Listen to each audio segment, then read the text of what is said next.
So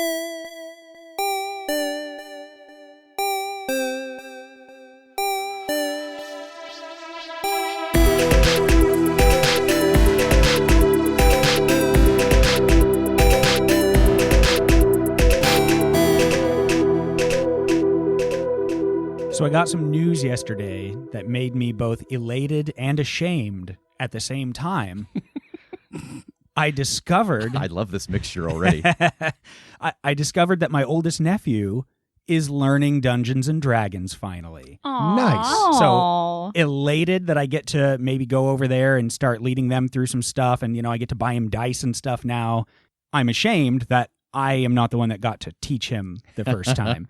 An old friend from high school, actually, my nephew is friends with his kids, and he's very big into all of that. He's got all the Warhammer stuff, like thousands of minifigs and like just everything. So he is teaching his daughters and their friends, and so I was so happy to learn that. How old is your nephew? 13. Okay, nice. Yeah, that's going to be a lot of money that I'm going to spend on those boys with that stuff.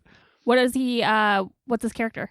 He said that really all they've done is like go in and make a few different characters and like just kind of workshop it and do a few little scenarios. So he doesn't really know what he wants to play for the long haul yet. Gotcha. I would really like to hear what character he comes up with for his first one and what the name is. Because when my brother came to stay with me a few years back, he must have been like 10, maybe 11. He made a Dragonborn fighter, and I asked him what he wanted the name to be, and I said, it could be anything you want. And he said, McFury. And I said, I was like, I can't, what did you say? Did you say McFlurry? And he goes, no, McFury.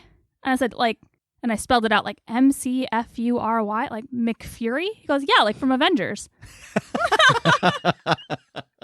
I said, you mean Nick Fury? And the look he gave me was just like, I don't know what you're saying. I was like, do you think Nick Fury's name is McFury? And he's like, yeah. I was like, all right, man, McFury it is. That's your Dragonborn fighter. I love it. I'm here for it. I'd like a large McFury, please. What was everybody's first character names? Like RPG character name? Hecate Starsteel was a dwarf. Lavinia Crowley. Good one. Yeah, mine is the namesake of my nickname, Revington Bellwether.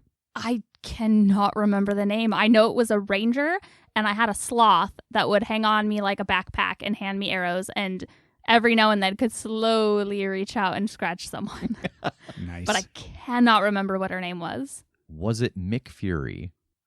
No, it was actually McFlurry. If I'm remembering correctly, actually, now that you say that. Because she Delicious. shot arrows in a flurry of Yeah. Oh. Yeah. No, it's because she was made out of ice cream. She was just a sentient, broken ice cream machine. Was my guy in Earth Dawn Katrezra? What's the lizard folk in Earth Dawn? Tiskrang. Tiskrang. Was it Katrala? Katrala Mordock. That was his name. Yeah. Yes, Thank nice. you. Which, after I discovered this stuff about, my nephews, I was at like a wedding reception type thing and saw an old friend who listens to the show. Hey, buddy, love you, Hewlett. And he was talking about it and mentioned my name, and his girlfriend was like, oh my gosh, this is him. And I was like, nope, we're not doing that. Yes. We're not doing that. Thank you. Nice to meet you. Hello. Like, oh my God. First real brush with fame right there. Yeah, something like it. How's it feel? Weird. You're wearing sunglasses indoors again, so I think it took. You look so cool again this And week. I'll see you guys later. Cruising I over here. fangirled very similarly when I met Tass for the first time, so Oh my I get God. Well, if you would like to fangirl over anybody in the group, particularly Tass, I hate you guys so much. we are going to be at Gen Con Saturday night. We're having a meetup over at the Indiana Repertory Theater. You can go to the critshowpodcast.com/GenCon because there is an RSVP list. You can sign up there. It is free to get in. You do not need a ticket for Gen Con. We're going to do our meetup and then a live show as well. It is that Saturday, September 18th, I believe at 8 o'clock over at the Indiana Repertory Theater. It is just right across the street from where Gen Con is. I think we've got maybe 15 or 20 seats left, so you can head over to thecritshowpodcast.com/GenCon to sign up for that. Tass will be there tearing phone books in half. Oh my God, he just did it. Nice. Tass, will you sign my arm? He's flexing. He's raping his sleeves. He's ripping his sleeves clean off. I heard you say tearing phone books in half, but for some reason I thought you were saying he was going to be there signing phone books. Right where his name is in the phone book. If you bring your phone book, Tass will sign it. Oh my God. Tell me a little bit about how you failed, Damien. He likes to make a little bit of a show, and that's where he excels. I wanted them to hurt, and so I didn't make as big of a show as he'd like. And like lightning, you feel her thumb move around your neck. But in this house, we obey the orders we are given. Do you understand me?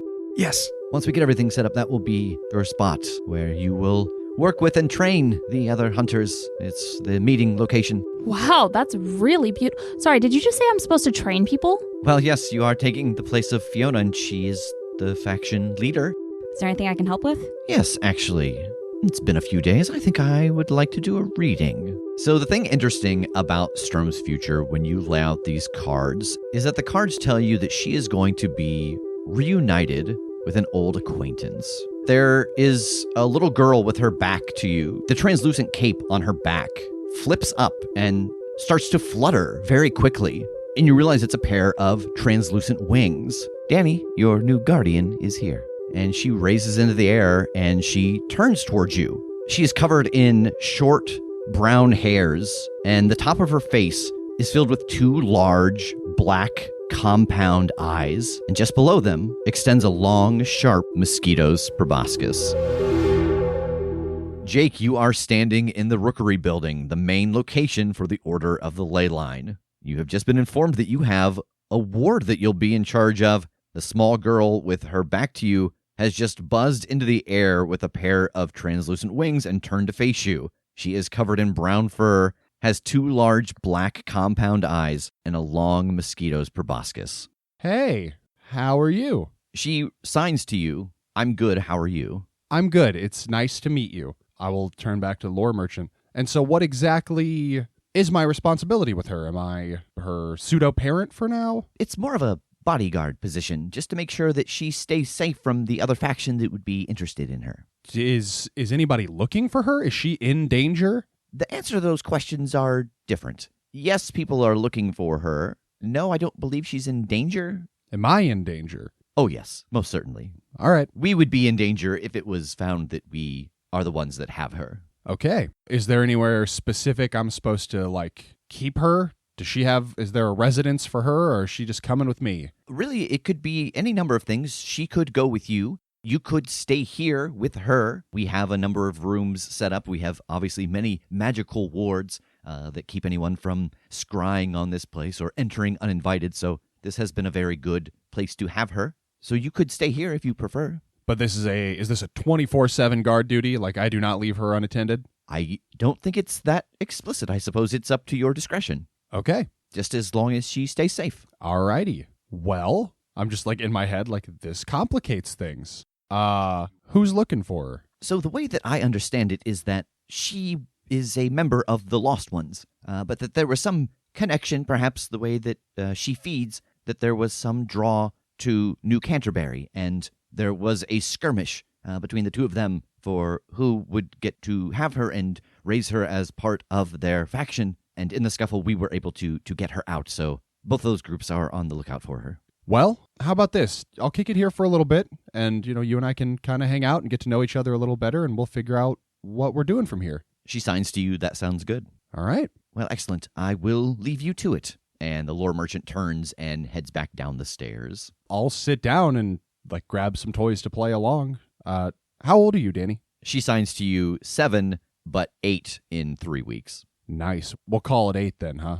Let's round up. When you say that, there is some wrinkling underneath her very large eyes that seems like the muscles flexing as if she were smiling if she had a mouth. It's like you get that little bit of that little bit of wrinkle under the eye when someone smiles. All right, I'll start, playing with toys with her, asking her questions, finding out what she likes, what she doesn't like, so that we can get along. Yeah, she tells you that she doesn't really care for the toys here. They're very old. There's not a lot of electronics here. Oh, I take the one I've got and just chuck it against the wall then.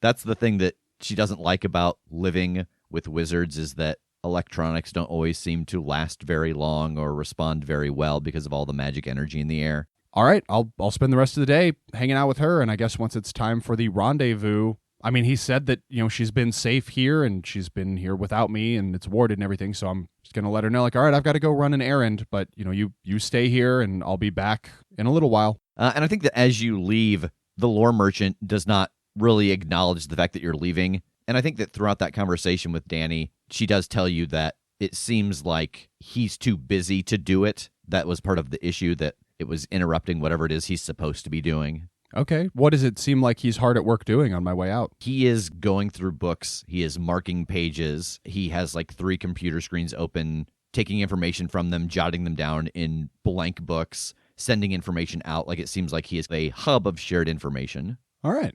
So you climb back into your car and take off towards the 606.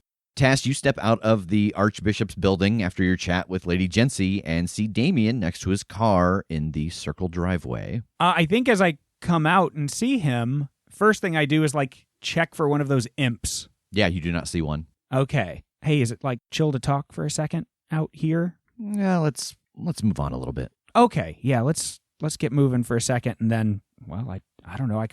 I need filled in on a couple of things. Okay. Step into my office.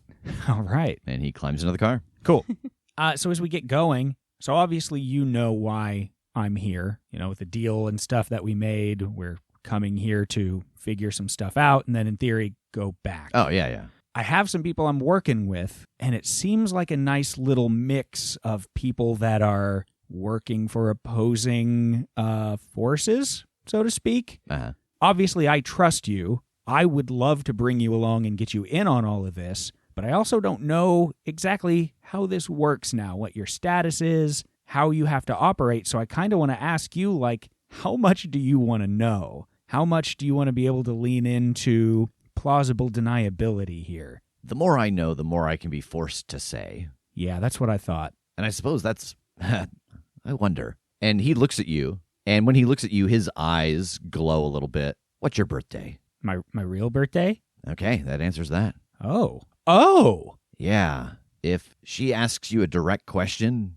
and you see that look in her eyes, you better have a damn quick answer. She's going to know you're not under her control. Shit. Yeah, okay. Good to know. It's all part of the new contracts. Fuck, man. All right. Then I think maybe I might just be asking you for a ride as close as I can get to a place, and maybe that's it for now. And as we go along and figure out exactly what the hell we're doing here, yeah, we'll revisit that. Okay. Thanks, man. Yeah. Back at the vault, Strom and Kim, you have just finished having dinner. Is there anything else you want to do while you're here? No, I don't think so. Once dinner is over, I think I'm gonna grab my stuff and head back out, head to the 606. So we find ourselves a couple hours later as the sun is starting to set. The 4 of you and Grandpa Tincher have reconvened in the 606. Hey, you guys made it. Yeah, how was your drive? Fine. How was yours? We had a little bit of a complication, but we got here. Complication? What complication? Dude's trying to hunt me. Oh. Already? Well, trying to hunt Brazak. Yes, but I'm Brazak, and I give a big wink to Kim. Good job. Thank you. That was very convincing. Thank you. I'm getting the hang of this espionage. Yeah, he's a big knight, like a knight in armor. What did you, I do you in quotation marks, what did you do for this knight to be hunting you down? Evidently, I cheated in a magic duel, and they are not happy about that. Oof. Fair. Oh, also, I effectively have a child now. What? I have a ward, a child that I need to look out for. Where is it? It's right behind you. Woo! She's back at the Rookery at the wizard headquarters. Tass, you remember Mosquito Dan? Oh, who's that? Who's that now? Mosquito Dan? No, doesn't ring. Yes, what? It's like picture a small girl, Mosquito Dan. No, come on. Named Danny. We haven't talked about it yet, but The ley line ended up with Danny? yes. Oh, there was a whole faction fight between Canterbury and the Lost Ones trying to find her. I'm sorry, had I known that she ended up at the Rookery, I would have warned you about it. That's fine. I mean, we're getting along, but my job is to bodyguard her. So, they said it's like my discretion whether I keep her with me or, where I put her, whatever, but figured we should all know that because now I'm going to be on the hook for this. All right. Well, good to know there. My end, first of all, Damien is here. And, this is all obvious to Kim probably, but demons are all like factioned now in these new deals. Like somebody got all of the contracts and there's like a trickle down here of who's in charge of who. I got choked out by a blue demon lord lady. Nice. But, Wait, you all know Damien? oh yeah, we go back. I just met him recently, but he seems cool. No, he's not cool. You can't trust him.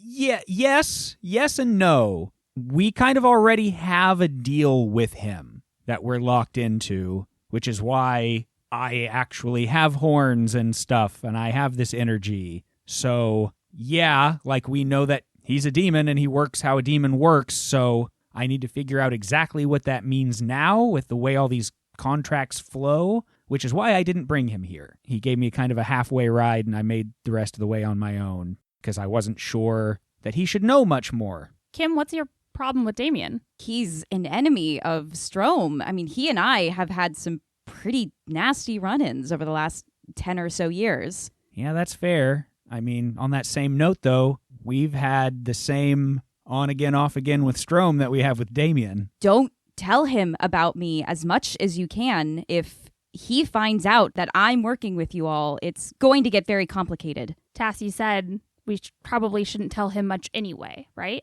Yeah, I mean, far as I can tell, it's all based on compulsions. If he is told to give something up, he's gonna give it up. And just by nature of not actually being Rigel, I think I'm free of that. I just gotta be ready for it when they try something. Were you able to find out if he's had to interfere with the IPT at all, like we kind of had set up? No, I didn't ask for detail on that. I mean, again, like it seems like it worked. It's pretty obvious, so whatever he did helped. Awesome. I guess I don't really have much on my end. I found the cool church that's supposed to be like my headquarters, but I didn't go inside yet. So we all have our little things that we got to keep in our pocket here to keep up the guys. What's the next step? Well, I think, first of all, I'd like to know what all of you are doing here. So the idea is... I think before he starts laying this out, we're just in a park, right? Yeah. Can I, case the situation to make sure that we're good to just start talking about this out in the open in a park? We can go someplace more secure if you prefer not to be out in the open. You seem a little jumpy. Yeah, I would prefer to talk about it somewhere more secure. Where? Not back to the sanctum, right? Oh, no, that's quite far away. Yeah, that's wicked far. Yes. Kim, if you would blindfold yourself, please. Fine. And I slip my headband down over my eyes. And he leads you a little distance over. And it's kind of silly to watch because as he walks Kim over towards an area, he does arbitrary turns and spins her about. You don't travel very far at all, but you get the sense that the moves he's doing have a pattern that have an effect. And then he moves over to this large circle at the top of this crest in the park where a couple of walking paths come together. And he taps the heel of his foot on it twice and then the palm of his hand on it once. And it starts to lower down with them standing on top of it. Oh, should we hop on? Oh, yes, please. Oh, okay. Yep. And as the three of you step onto this as well, once it gets below the point where your head is underground, a new plate slides over and covers it. Nice.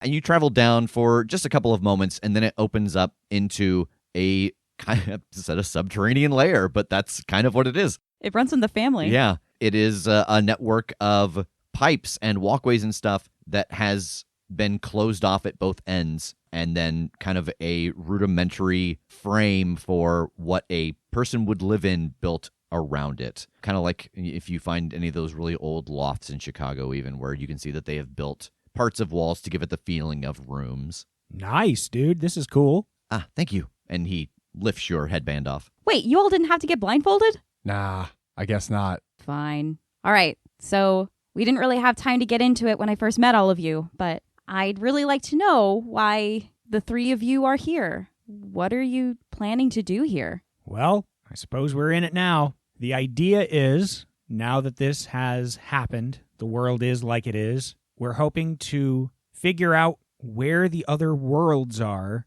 that Nash used to pull energy into the spell to make this happen and change the world, and then go back to our time and stop it. Of course, now that we're here, I have no earthly idea how to start. Yes, I have been thinking about that since you mentioned it on the drive to the airport. And he rolls up his sleeve and again shows you the device that TJ had designed that is now built into his forearm that measures all the different elements when you travel to another dimension. The dimensions, they all give off a very specific energy signature. When Nash was successful and he declared Chicago to be the new capital of the United States, he had a ceremony where he declared that the 3 circles would be the guardians of the 3 gates, each circle responsible for 1 gate. Now, getting to those gates, I would not even begin to know how to do that, and I don't know the ramifications of if we were to travel through it to get a reading from it, what happens when you travel to another dimension when you're not in the right time of the timeline you belong in. That's, it could be bad. But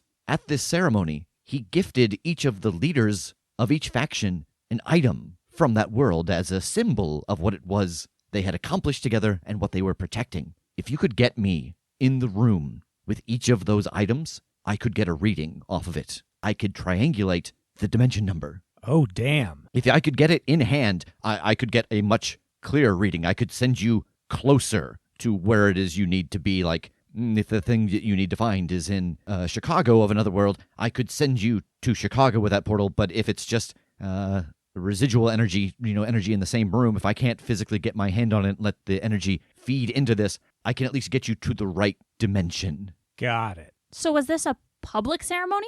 It was not public in the sense that it was done out in front of everyone. It was a ceremony done with those 9 people. Some of them have their items on display. Others, it is unknown what the item is or where it is kept. It's not really anything that's of much importance, I think, as far as anyone else is concerned. All right, the people that have them on display, what are some of those items? Is this like hide a book on a bookshelf, or is this a display case? I bet I have a guess for Strom. Do I know Strom's item? You do, and in fact, I think you know all of the ones that are known. Okay. Because there's kind of 3 categories here of these artifacts. There are ones that are known, and that faction leader keeps them on display. There are ones that are known, and the faction has locked them away for one reason or another. And then there are ones that are unknown, because those are the factions that you don't even necessarily know who the leader is or where their base of operation is. You only have a point of contact for them. So Strom's is a very large egg inside of a case, and the case on the inside is kept at below 0, and the egg is essentially flash frozen. And she keeps it on display down in her gallery where she has some of her more unique items placed out.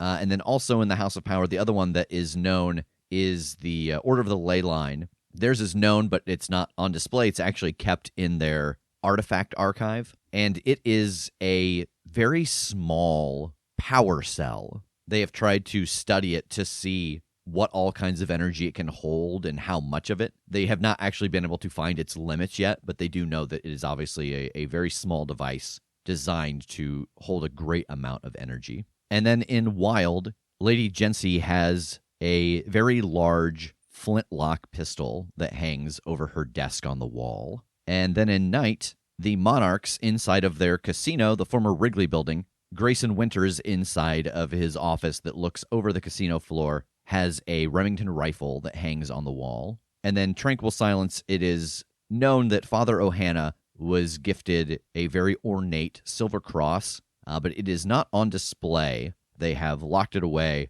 believing that it is a kind of holy or powerful relic.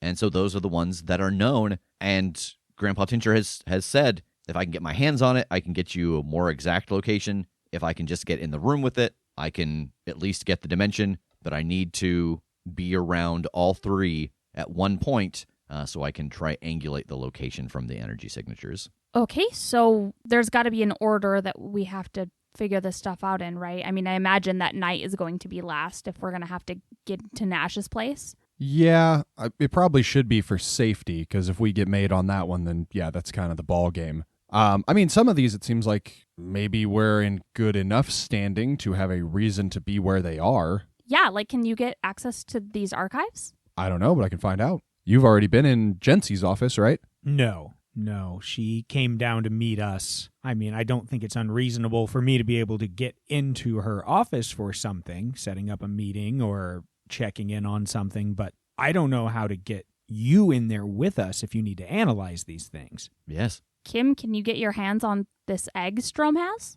I don't know. And I think as the four of you are talking, I've just been stepping a little bit away from the group, looking a little unsure about all of this. You okay?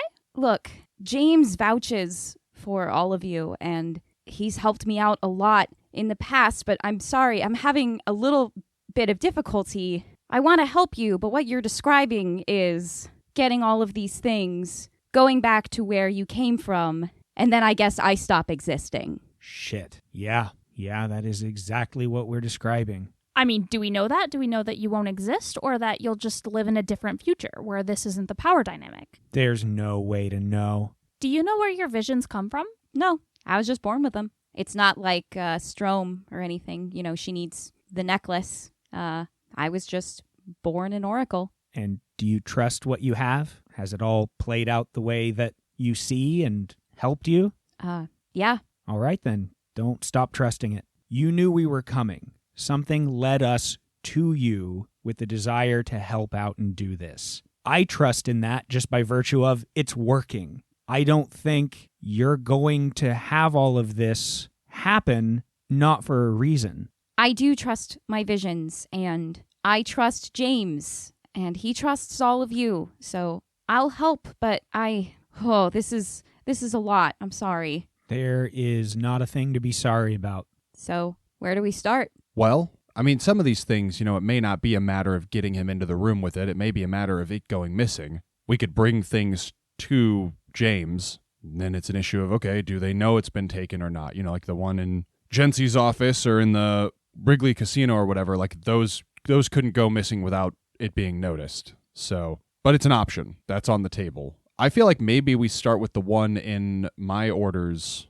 archives, because if it's squirreled away, then probably no one's especially paying close attention to it. I can start digging around at the Rookery and try and find out who's in charge of the archives, and then maybe we could get some dirt on them or get them to owe me a favor or something like that so that we could get in there. I did have a vision that Strom was going to meet someone from her past. I'm wondering if it's either of the two of you. Maybe. Is that just meet someone from her past in general, or is that, do you have a time?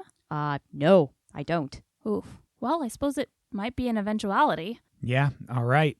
We've got a lot to think about. We've got a lot we can try. I suppose I should start setting up myself as this Fiona. I don't really have a connection to any of these circles that have these artifacts, but I don't know, maybe that's a good thing. I can kind of go into this fresh and I might be able to get close enough, quick enough. Close enough for what? Do we want to outright enlist these people to help with whatever these errands are going to be? Distractions? Fight some monsters? Yeah, I don't know. Maybe as a distraction. It seems like most of it is just kind of like setting up safe spaces for people so they're not being hunted by vampires and stuff. I don't know how helpful that is to infiltrate these places, but I suppose if this is my identity now, I should at least figure out what role I'm supposed to fit into that. Yeah, fair. You're all talking about a lot of different avenues when I feel like we should just pick one faction of these people and focus on that. We do. We need to pick one and start. Can I have a vision? Sure. I would like to use my move Eye All-Seeing. Mark corruption and suffer 1 harm to have a vision about the situation at hand. Ask the MC a question. They will answer it honestly. Okay. Yeah, mark your corruption. And mark down a point of armor defeating harm to do this move. Like how you said, can I have a vision? Can I have a Twizzler? Can I please? Vision, please. Which faction's item would be the easiest and safest to acquire? Easiest would probably be Strom's, because you have a move that lets her provide the things you need for you for a mission. Yeah, so my eyes flash bright white for a second and then clear. I hate to say it, but I think we should go for Strom's. It's the easiest. I know where it is. I can't imagine she's fundamentally changed since we knew her. I mean, does she still work with deals and honoring her word when she sets things up? Yeah, as long as I've known her, she's always been a straight shooter and has honored her word. Okay, then let's start with Strom. And now the question is, Do you do this on your own? Is this something you think you can get in, actually physically acquire it, and get out? Or do we all go and have a conversation with her and open up about this? Whew, I don't know. I've not met Strom, but from what you guys have said and how powerful she seems to be and in favor of working in deals,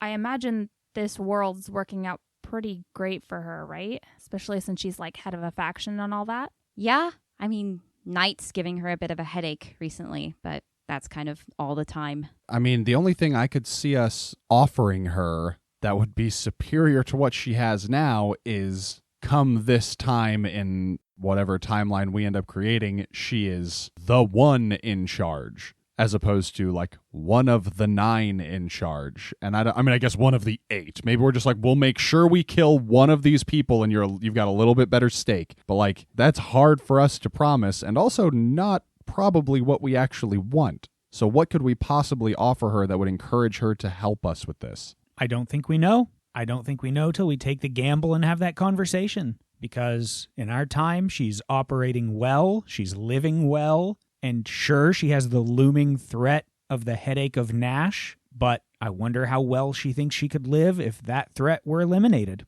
I have no idea if this is an avenue worth exploring, but is she going to know who we are? Yeah, like anybody that knew us before, again, like Damien, could see through it. So, Man, that's right. does she still have a necklace that lets her see the future of her day? Oh, yeah. So you know what pisses me off? What? She knows already if we're going to cruise over there right now. Like, that just irritates me that she's going to know our decision maybe before us. Ugh. I mean, unless she blows the vision. That's true. Yeah, like we don't know. Okay, then, here's my thought. If you think this is the easiest one, I do, yes. okay, start with that. Go have your conversation. See what you can get done. I think we keep in our pocket any other sort of scheming to open up to her in case stuff goes wrong with other venues. And then maybe we keep that in our pocket to go to her for further help if we think we need it. Okay, All right, so the rest of us just laying low until we hear back? I think so. Yeah. All right, that's fine, because I got to go pick up dinner for the kid, so... What is dinner for the kid? It's like, Get in, you'll see. it's Oh, it's gross. You sure you want to know? I don't want to know. Imagine, take a Stop. Whopper Never. and human blood and put it in a Please. blender. Jesus. A Whopper. Yeah. She likes it chunky style. Oh, Blech. Oh, no. it's a medium rare Capri Sun. Okay. How do we keep in touch, then, from this point on, safely? Yes, communication. I think I can solve that. And James goes over to a little cabinet and opens it up, and you can see that there's all of these strange devices inside of them. And there's a bunch of small little cases, and he opens one of them up, and he walks around and gives each of you an earpiece. This should work. I've been testing these. I remember being stuck inside of a bubble and not being able to get a message out to you, and I did not want to relive that. So I have been working very hard to come up with a frequency that could go through defenses, magics and shields and things like that. So this should work. Keep the messages short, just in case. Perfect. That's awesome. It sits very deep inside of your ear canal.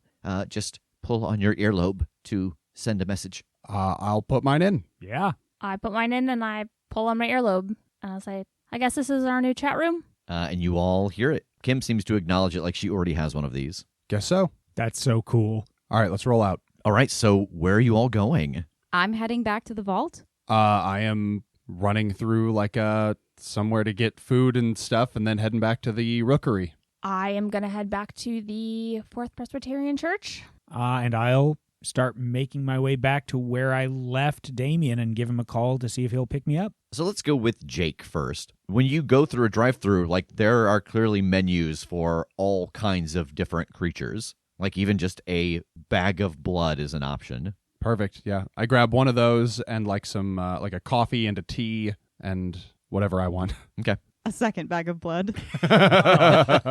Make this one a large. Combo. And you make your way back to the rookery. Is Lore Merchant still kind of hard at work? He is. All right, I'm gonna walk up and I'm gonna set a coffee cup in front of him. Oh, thank you. No problem. I didn't know if you were a coffee guy or a tea guy. Coffee on occasions. It's been particularly busy, so this is good. Thank you. No problem. What are you working on? Oh, any number of things. I'm sending out some information to folks who have purchased a couple of high-priority details. I'm also cataloging a number of things that we have received lately. Oh, let me help you out with that. I can help you catalog. No, thank you. Are you sure? I mean, you seem like you're pretty swamped. I'd be more than happy. I got to go feed Danny, but it's bedtime. You know, I'm not tired yet. She's going to have to go to bed soon anyway. Let me help you out.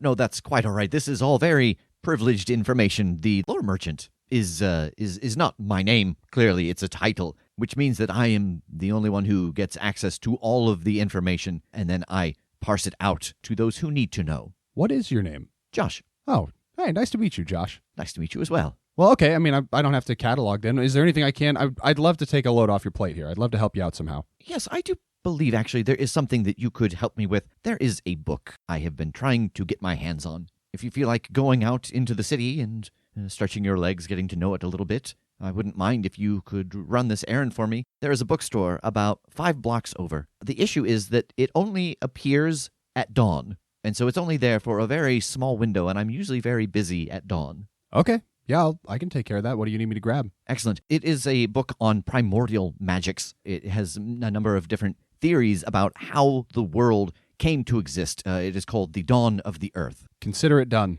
Thank you. The store is called Print Reprint. All right. I'm going to go take Danny her dinner and get settled into this place for the night. All right, and as Jake heads upstairs to take Danny her dinner, we're going to jump over to Kim. As the elevator door opens on the penthouse, Strom is standing in the lobby.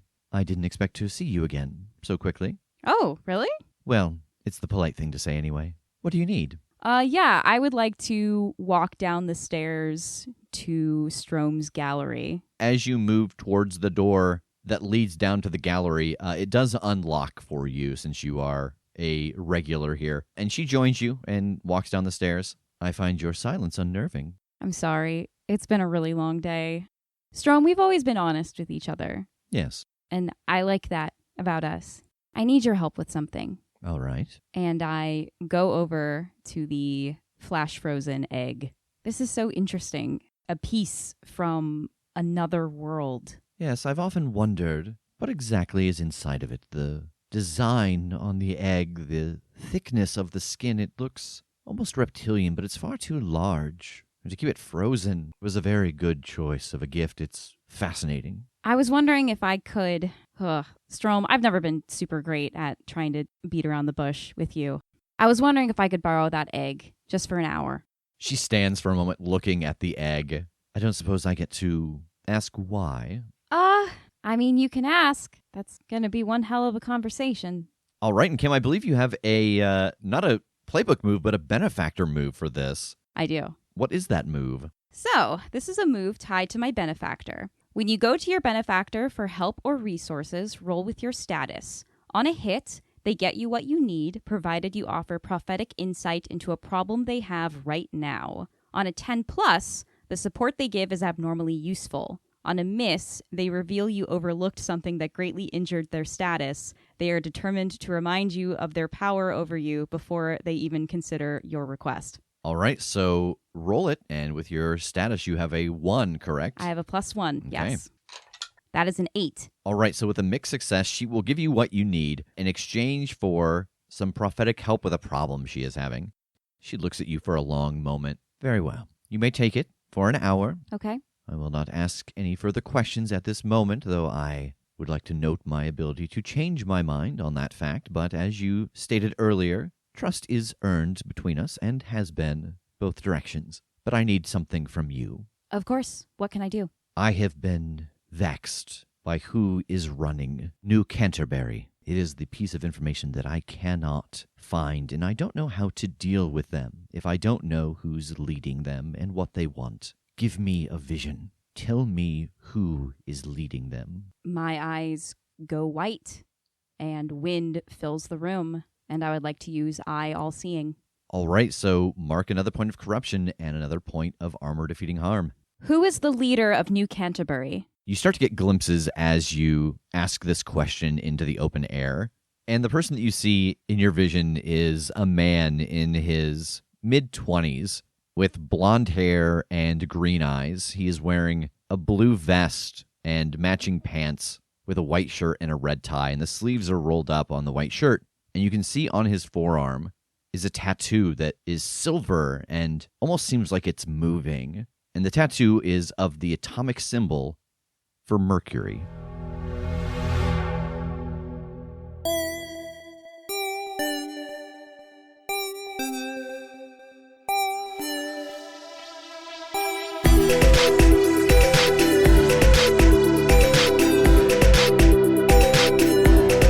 The Critshow is a Critshow Studios production, edited and produced by Brandon Wentz with music by Jake Purley. You can find more information about us at thecritshowpodcast.com. To keep up to date with upcoming live shows, contests, and other special events, follow us at The Crit Show on Facebook, Instagram, and Twitter. For even more weekly content, join us at patreon.com/thecritShow.